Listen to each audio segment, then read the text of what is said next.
Hey guys, it's me Sonia, and today I'm recording from my tablet, so hopefully the quality is still decent versus when I'm recording on my phone or my camera. Um, yeah, so today I'm going to talk about how I found the location that I'm going to be leasing for my spa. Now, I haven't signed any papers yet, but I've been contacting the the leasing agent back and forth. So we're kind of on a wavelength where we have a deal. Just nothing signed yet. So how did I find this location? So first off, I'm a mobile massage therapist. So I've been going to people's homes back and forth.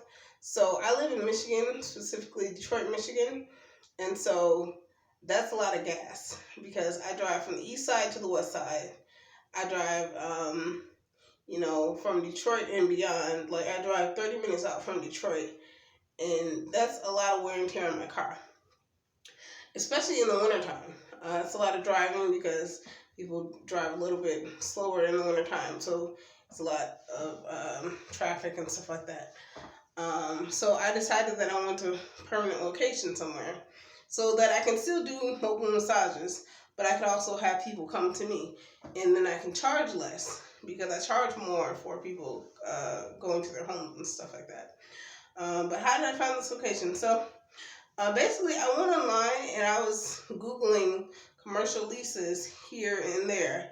I knew that if I went to Detroit, it would be expensive. So I was like, okay, even though I live in Detroit, I don't want to lease a commercial space in Detroit because either I'll be paying for a place that I have to fix up, which are a lot of places you got to fix up yourself with your own money, or the place will be super expensive and I won't be able to make a profit from it. So I'll be spending all my money trying to pay for it. So I went on Google, I typed in commercial leases in places like Southfield, Dearborn, Livonia, Ferndale, different places like that. Those are different cities on the west side of not of Detroit because there are other cities, but they're just on the west side because that's the side I live. And I was looking for different places, and I said I want to go somewhere where I have a lot of foot traffic, as well as places where I can advertise and people can get to it easily. But I want the parking to be very easy and able and somewhere able where people can park. Because a lot of places that I was looking at, they didn't have a parking lot. They had street parking. So it's like the location's great, but you have street parking. So that means people have to parallel park. They got to walk a couple blocks to get to the place. And it's like that's not a good location, especially because my primary clientele are pregnant women. So I do prenatal massages. I specialize in prenatal massages. So no pregnant woman's gonna walk a couple blocks to get to my spa. It's not that good.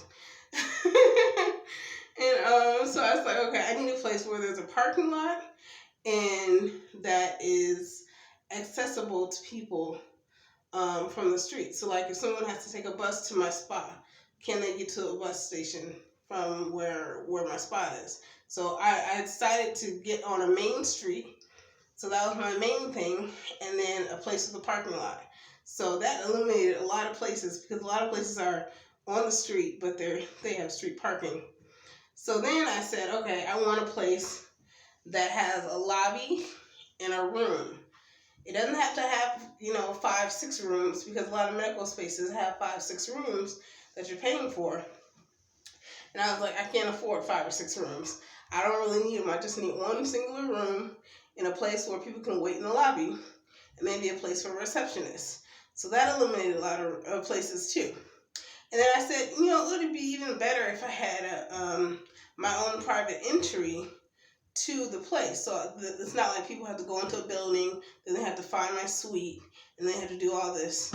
I want it to be as simple as possible because I don't want anyone to have a reason why they can't come to my place. So if the parking is accessible, if the building's accessible, I also want the entryway to be accessible. And preferably, I want it on the first floor so that people don't have to climb stairs, especially if I have someone in a wheelchair or someone that's a little bit older. Once again, my specialty is prenatal massage, but I serve everyone. So pregnant women, they don't necessarily want to climb stairs. Now, it helps when it comes to labor, but other than that, they don't want to climb stairs. So I understand that.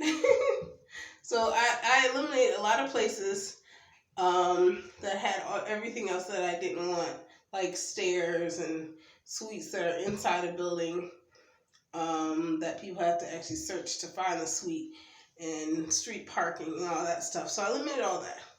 And then I came to this one building, and this guy, he's like, okay, yeah, it's available, and it's month to month. And I'm like, that's great.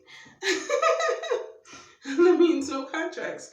Well, there is a contract, but the contract isn't like a 6-month contract, a year contract, meaning as if like 2 months goes by and my business isn't doing well, I would still have to pay them the rest of the 6 months or the year. That's not the case with this. The case is that it's month to month. So I pay for this month, I have a place for this month, and then the next month I pay for that month, and the next month I pay for that month, and the next month I pay for that month, the month that it is, on a particular day. So I was like, this is great. So that's how I found my space. I just narrowed it down. I drove around different places. I looked for street signs that said lease, office space lease, medical space lease, and then I went inside. Now, most of the office space leases I was a little weary about, because when it comes to massage therapy, there are different zoning laws. So you can't have a spa just everywhere. But the place that I'm leasing, you can have a spa. And usually if you find a spa in a location where another spa is, that's usually the right zoning for that area. You still may have to check, but usually that's a place where it's zoned for massage. So you're like, oh, it's competition. Don't worry about competition. Your massage will either be great or great enough to beat out that competition, and or you might get clients from the other competition. They may be ready to get a new massage therapist, so just try that out. And that's it. If you have any questions regarding on how I found my space, just ask.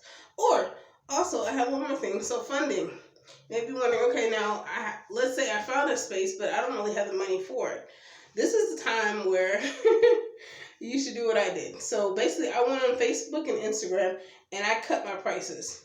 So like my prices right now is $108 for a 1-hour massage.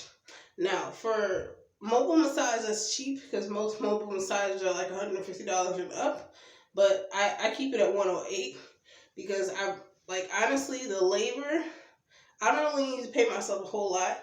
I don't really use a whole lot of super duper expensive materials. And the drive, I usually set my appointments near each other, so I'm not wasting a whole lot of gas. Like if I'm going somewhere on Monday, I try to set all my Monday appointments up in the same area or the same neighborhood or the same city, so that I'm not using a whole lot of gas. So I can decrease my prices that way if I want to. I'm not just going to be greedy and raise my prices for no reason. I mean, sure, if you have expensive materials and all this stuff, and if you want to charge for carrying your table and all that stuff, I'll charge more. Like if I'm doing hot stones, I have to carry the hot stones with me. I'll charge more if I'm using the paraffin machine, because I have to warm the paraffin before I bring it with me, and all the hazards that come with it. But besides that, I don't really charge a lot. So I'm charging $108 for a mobile massage. I decided to go online on Facebook and Instagram and cut my prices. I'm like, hey, if you what did I say? If you want a massage, you can get one for $75. Yep, $75. I'll come to your home to give you a massage. And people are like, wow, that's super cheap. I'm like, yeah, I know. Because I'm building this money up so that I can get my own place. So yeah, $75. Or I'll say, you can get a massage for $90 and I'll upgrade you with a foot scrub. Or buy a foot scrub, upgrade, or something like that. You just cut your prices. Now, I wouldn't recommend to do this once you're actually in the space, because then you'll be losing money and you still have to pay the lease. But to get into the space for funding, cut your prices, have specials, do chair massage, and ask for donations. I had a GoFundMe that I have. Stop. Open. No, ask you to open it. I had a GoFundMe that I put on my social media for my birthday, and I said, "Hey, everyone, I'm planning to buy a building, but in the meantime, I want to lease a space. Like, can you donate to me?" And some people did. Now, I didn't get a whole lot of donations. I got less than 10 donations, but donations are donations, and it helps. So I did that. I have a car magnet on my car that I switch out every now and then.